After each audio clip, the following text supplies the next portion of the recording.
Soir d'info, la suite. Merci de votre fidélité à la télévision Futur Média. Avec nous ce soir, le professeur Ibrahima Silla. Bonsoir, professeur. Bonsoir, monsieur Diop. Merci d'avoir répondu à notre invitation. Vous enseignez la science politique à l'université Gaston Berger de Saint-Louis. Le dernier rebondissement en vue de la présidentielle, c'est le retrait de la candidate Rose Wardini. Ça ne change pas grand-chose dans le processus a priori, puisque ce cas de figure est prévu par la Constitution. En cas de retrait, l'élection est poursuivie avec les autres candidats.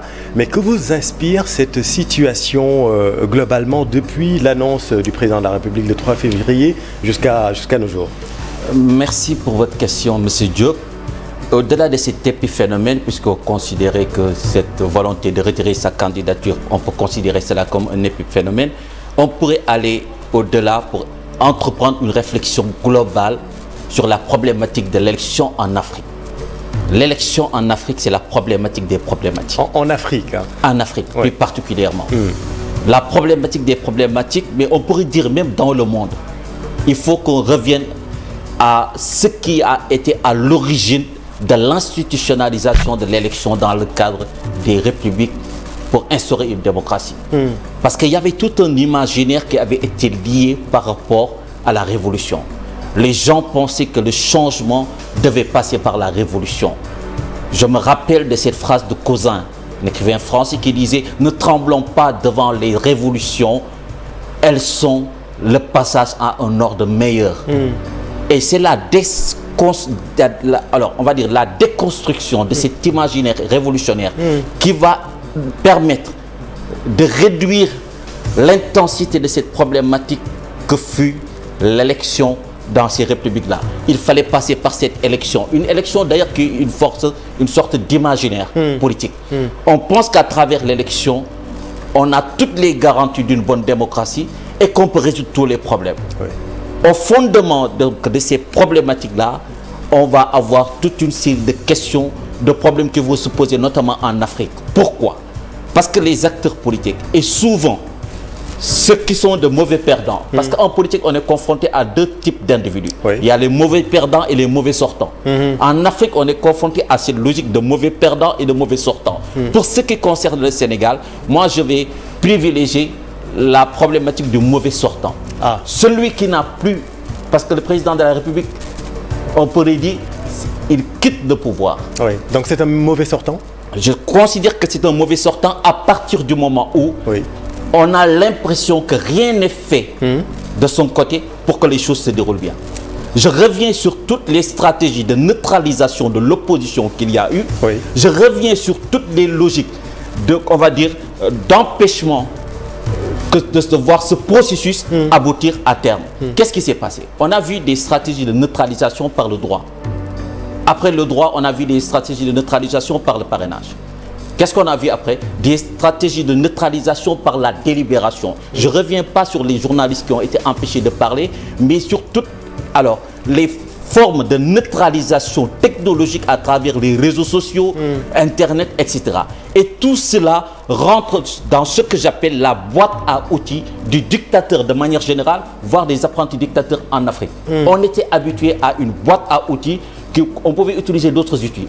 On pouvait utiliser des instruments pour empêcher que le processus arrive à terme. Aujourd'hui, qu'est-ce qu'on voit? Que le report, on n'aurait jamais pu penser qu'au Sénégal, on allait déployer cette stratégie du report. On sort ce report à 10 heures d'une campagne électorale qui allait démarrer. Et cela, c'était inédit. Et a surpris tout le monde et a faussé le jeu.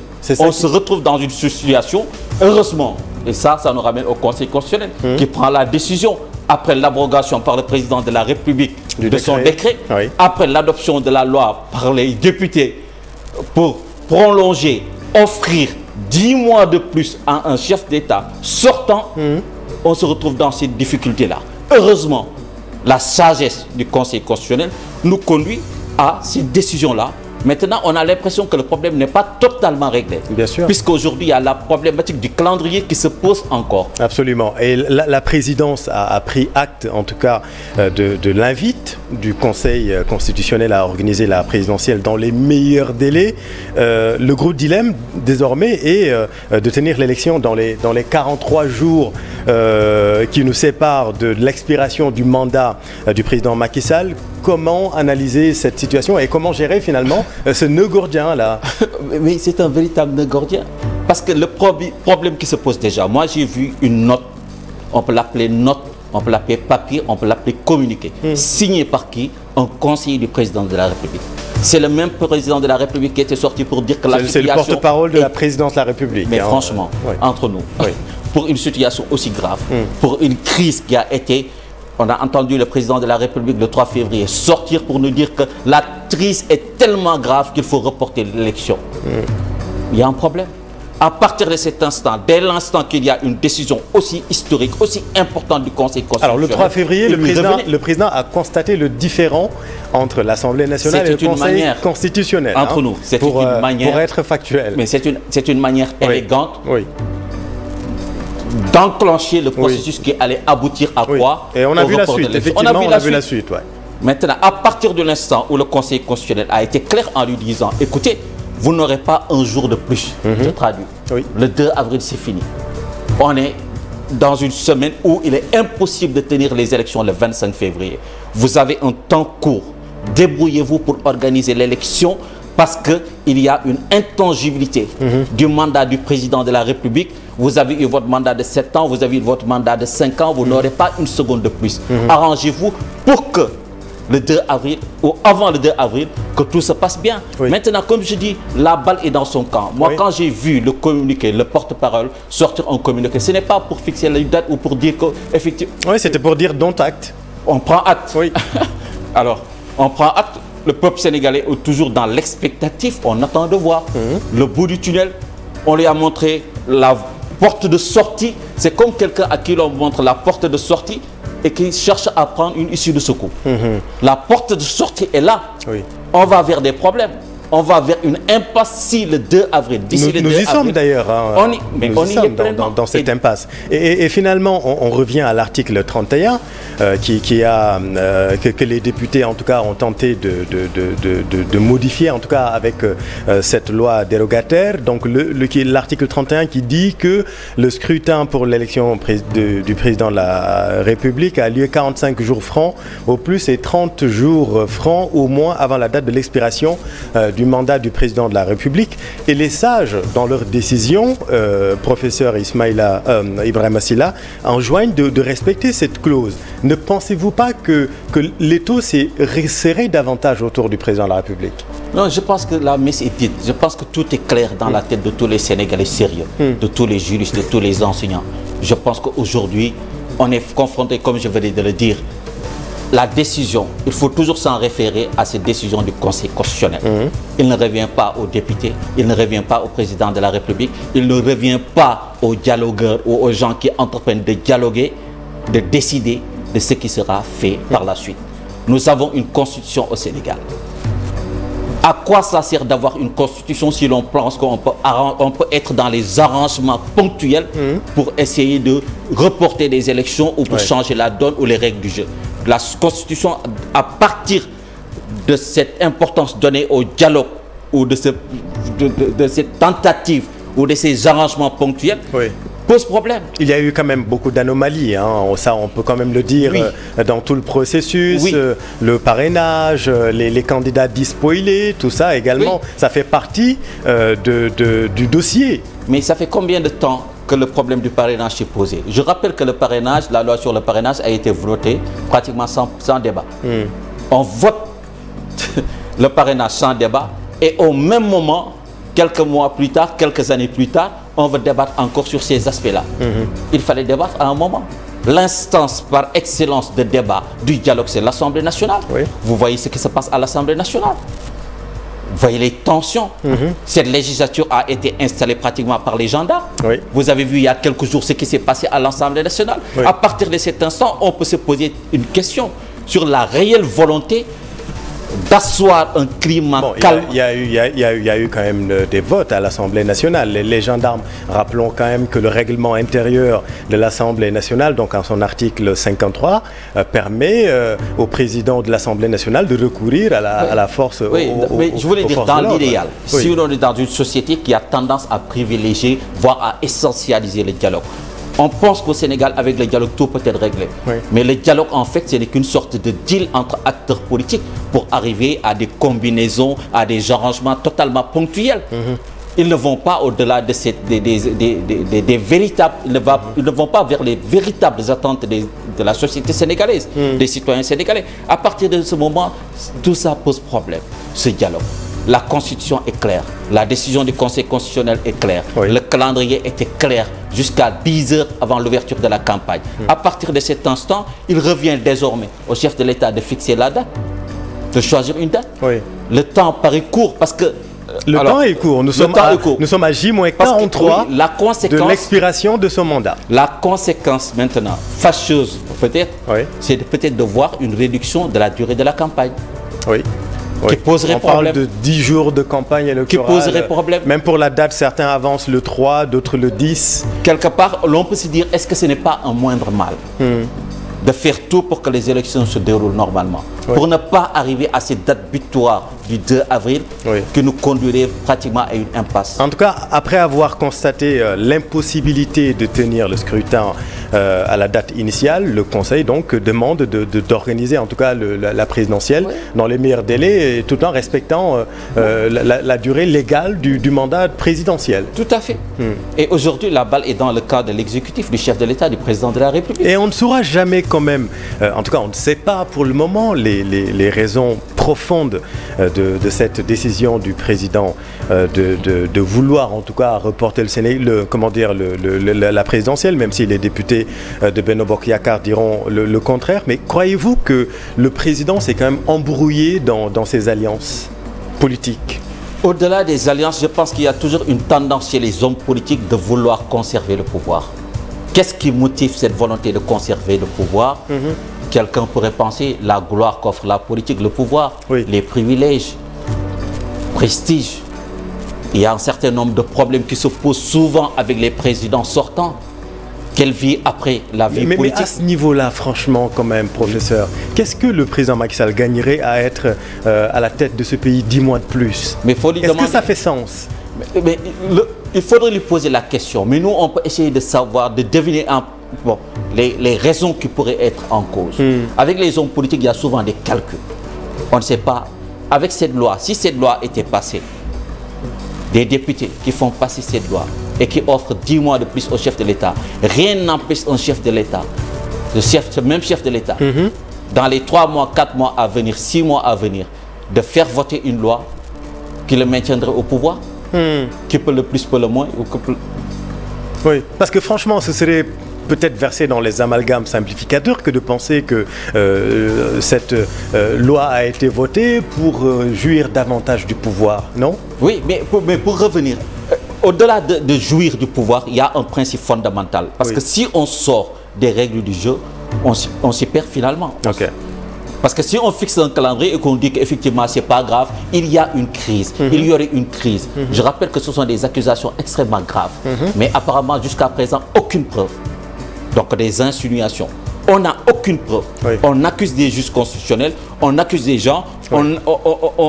Sur la supposée corruption, oui. Jusqu'ici, il n'y a pas de preuve. Fondamentalement, aucun Sénégalais ne croit à cette crise. Aucun Sénégalais sérieux. Est-ce qu'il y a véritablement une crise des institutions? Cette même institution dont on dit qu'elle est en crise, qu'elle serait en crise, qui a réussi à se réunir donc, et à faire voter, adopter cette proposition de loi. L'autre institution, le Conseil constitutionnel, pareil, qui s'est réuni à part un membre qui a préféré peut-être prendre ses distances. À partir de là, on peut se dire au Sénégal, avez-vous le sentiment, en allant dans la rue, dans l'administration, un peu partout, avez-vous l'impression, le sentiment de vivre dans un pays en crise?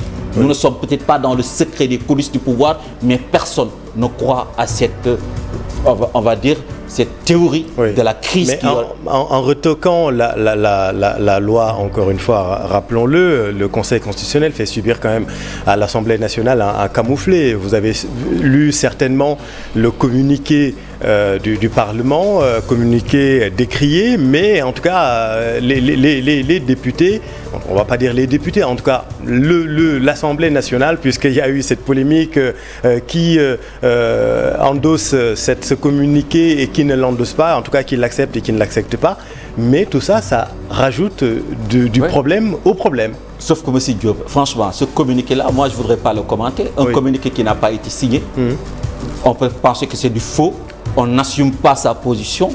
C'est sur papier en tête de l'Assemblée nationale, quand même. Oui, mais c'est pas signé, tout ça, on ne sait pas. Papier en tête, n'importe qui peut aller scanner. Voilà. Oui. Pourquoi on a entendu ce matin le président du groupe Benno Bokk Yakaar assumer le communiqué. Donc, il fait partie des vice-présidents. Moi, quand j'ai vu ce communiqué et que je me suis rendu compte qu'il n'y avait pas de signature, que personne ne l'a endossé, je me suis dit peut-être qu'il faut faire attention. Ce serait alors hasardeux de commenter un tel document. Alors, maintenant, le problème qui se pose fondamental, aujourd'hui, on est placé dans une situation où on aura des difficultés à entrevoir le bout du tunnel. Oui. Comment sortir de tout ça? Justement, nous nous retrouvons dans une situation de quasi-impasse par le blocage donc du processus électoral, rappelons-le. Mais pour éviter cette situation, parlons de l'institution présidentielle. Beaucoup appellent au Sénégal à une réforme en profondeur de nos institutions, pointant le présidentialisme de type monarchique. Le président de la République aurait trop de pouvoir, c'est ce qu'on entend souvent. Quel est votre avis là-dessus? Oui, on peut même parler de présidence impériale. On a comme des empereurs. Oui. Il y a certains parlent de l'hyperprésidentialisme. Oui. Moi, j'utilise un autre concept, la malprésidence. Je trouve qu'il y a une mauvaise incarnation de la fonction du président de la République dans nos pays africains. Oui. Le président africain est une certaine... Oui, mais dans nos pays, mais c'est marrant, mais le président français Emmanuel Macron est appelé également Jupiter. Oui, oui. Oui, donc, on peut l'appeler Jupiter. Effectivement, il y a des abus de pouvoir. Lui aussi, on l'accuse. C'est ça le paradoxe de l'époque. D'où la nécessité... Les insoumis traitent le président français Emmanuel Macron de dictateur. Admettons. Oui. D'où la nécessité pour nous, Sénégalais, de revoir notre constitution. De voir est-ce que notre constitution est adaptée à nos réalités. La réforme de la Commission nationale de réforme des institutions avait proposé, avait fait une proposition pour qu'on revoie tout ça. Oui. Parce que le problème de nos constitutions, c'est qu'elles ne sont pas adaptées ou conformes à nos réalités africaines. Oui. Il faudrait tenir compte de tous ces aspects. Le président de la République dans nos sociétés est une sorte de monarque républicain qui peut tout se permettre. Mais et donc, peut-être dans d'autres pays, mais pour ce qui nous concerne, il faudrait revoir tout ça. Mais pourquoi ailleurs et pas ici? Parce que ma question est assez simple. Peut-on gouverner dans nos pays, comme vous dites, sans pouvoir discrétionnaire? Puisque c'est ça le problème, apparemment. Oui, les pouvoirs discrétionnaires du président de la République, un président qui nomme à tous les emplois et services. Oui. Un président qui a des pouvoirs exorbitants pour décider de tout, qui décide du calendrier à un moment. Qui peuvent faire des choix qui ne correspondent pas à l'intérêt supérieur de la nation. Et tout ça, il faut le revoir à la faveur d'une réforme des institutions. Oui. Revoir nos institutions, revoir notre constitution, revoir pas mal de choses pour que la politique soit au service de l'intérêt général et pas au service d'une classe politique ou des partis politiques ou d'un individu. Et c'est ça qui contraint ou qui pousse un certain nombre d'acteurs politiques à ne vouloir jamais quitter le pouvoir. Parce qu'on pose des actes qu'on sait répréhensible, qu'on sait s'inscrire dans ce qu'on pourrait appeler de la haute trahison et qui peuvent leur poser problème. Combien de présidents de la République en Afrique, au lendemain de leur pouvoir, au lendemain de leur magistère, ont eu énormément de difficultés à vivre dans leur propre pays, à vivre dans le continent. Et ça, c'est un véritable problème. Vous parlez des conclusions de la CNRI, de la réforme de la CNRI, qui sont là, vous avez raison de le rappeler. Elles renforcent les droits et libertés des Sénégalais, garantissent également un meilleur équilibre des pouvoirs et consacrant de nouvelles institutions au service du citoyen, comme le juge des libertés ou le conseil consultatif. Et il faut aller dans ce sens, selon vous? Je pense qu'il y a une véritable réflexion à mener par rapport à toutes les institutions. La justice, premier chantier à mon avis. Et je ne suis pas le seul à le dire. Oui. Je pense qu'une société, vous savez, il faut revenir sur les finalités du politique. Oui. Je parle du politique. Pourquoi la politique? La politique ne peut se comprendre sans revenir sur les finalités pratiques essentielles, fondamentales du politique. L'idée d'un ordre indispensable qui permet de régir le vivre ensemble, qui permet d'organiser la vie en société, qui permet d'instaurer alors une société juste, un ordre juste et non juste de l'ordre, pour atteindre le bien par des politiques publiques. Il faut de l'ordre, il faut de la justice, il faut de l'égalité, voire de l'équité. Il faut des politiques publiques, servir les citoyens. Dans ce cadre-là, il faut revenir à ces idées essentielles qui étaient au fondement du politique et il me semble qu'on a perdu ces fondamentaux. Aujourd'hui, on est quoi? Dans quoi? On est dans la politique politicienne. On cherche à profiter des stations de pouvoir, de sa position de domination, au mépris de toute légitimité, au mépris de toute considération démocratique, parce que je rappelle que nous sommes dans des régimes souvent qu'on dit démocratiques, mais qui ne fonctionnent pas de manière démocratique. Parce que la démocratie, c'est un code moral, c'est un sens moral, c'est un sens qui renvoie à la vertu, c'est toutes ces bonnes valeurs. Et que la politique n'est pas contradictoire. Parlant de démocratie, justement, professeur, vous connaissez le dicton. Quand je me regarde, je me désole. Quand je me compare, je me console. Est-ce qu'on a quand même de quoi rougir quand on regarde ce qui se passe autour de nous ici au Sénégal? Oui. Vous savez, Sénégal, aujourd'hui, nous sommes pratiquement la risée du monde. Ah oui. Parce que pendant longtemps, nous avons été le bon élève, on va dire, de la démocratie ou des principes démocratiques, etc., de la vie démocratique. Ça, c'est fini pour vous? J'espère que non. Parce qu'il y a, le peuple sénégalais a fait preuve de maturité. À des moments où l'on pourrait pu craindre le pire. On était dans un élan vers le pire. Le peuple a su se retenir. Dans le monde, nos amis, nos promotionnaires, tous nous ont appelés pour nous dire mais qu'est-ce qui se passe au Sénégal? Nos amis étrangers disent pourtant le Sénégal d'habitude c'est calme, vous n'avez jamais été de problème. Le Sénégal c'est un pays calme. Un lieu de stabilité dans un océan d'instabilité. Donc le Sénégal ça va. Qu'est-ce qui se passe? Et donc il y a des raisons de s'inquiéter. Parce que ces 3-4 dernières années, qu'est-ce qu'on a vu? On a vu des situations de guérilla urbaine. On a vu des arrestations. On est dans une sorte d'instabilité. Les gens sont dans une... on est dans un climat, pas totalement dans une instabilité insurrectionnelle, ou etc. Mais on est dans une telle mauvaise ambiance que les gens ont beaucoup de difficultés. Heureusement qu'on assiste à un vent de décrispation avec la libération des détenus dits politiques, mais vous parlez de l'état de la démocratie ces dernières années. On va remonter encore, puisque nous avons un modèle, de démocratie libérale, une démocratie multipartisane illimitée selon la formule du président Abdou Diouf. Est-ce que vous direz qu'il est à bout de souffle, ce modèle? Moi, je suis pour le pluralisme partisan. Le pluralisme partisan n'équivaut pas forcément à un pluralisme politique et donc démocratique. Oui, mais est-ce que ce n'est pas ce pluralisme-là qui nous amène aujourd'hui cette situation un peu chaotique? On peut avoir 500 partis dans un pays et connaître la démocratie. À l'inverse, on peut avoir 3, 4, 5 partis dans un pays et ne pas connaître la démocratie. C'est vrai. Le nombre de partis politiques dans un pays n'est pas le baromètre indicatif de la qualité démocratique d'un pays. Ce n'est pas le nombre de partis qui atteste du défaut de démocratie ou de l'imperfection démocratique d'une société. Maintenant, il y a le jeu des acteurs. Il y a ceux qui rentrent en politique, parce que la politique, effectivement, telle qu'elle se pratique dans nos pays, effectivement, devient une activité, une profession pour certains. Alors, en tout cas, pour être factuel, le Sénégal a chuté de 4 places dans l'indice de la démocratie 2023 publié par le groupe The Economist. Notre pays a perdu 4 places donc par rapport à l'année dernière. Certains assimilent le président Macky Sall à un grand timonier, un despote éclairé pour d'autres. Et vous, est-ce que vous feriez entrer Macky Sall au panthéon de la démocratie? Non. Carrément. Sans détour, non. Je pense que le Sénégal a fait un bond en arrière par rapport à sa démocratie, par rapport à la démocratie. Il y a tellement de choses qu'on pourrait déplorer. Moi, je ne rentre pas dans les chantiers qu'on a réalisés, les libertés, etc.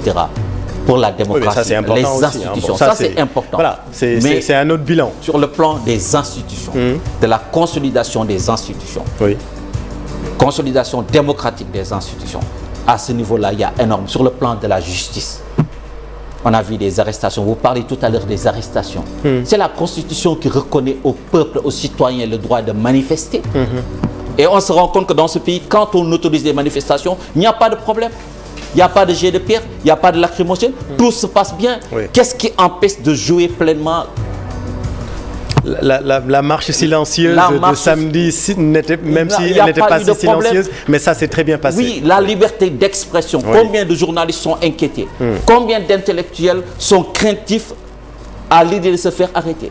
On a vu ces dernières années un certain nombre d'actes qui sont posés, qui sont à contre-courant de ce qu'on attend d'un pays qui se dit démocratique.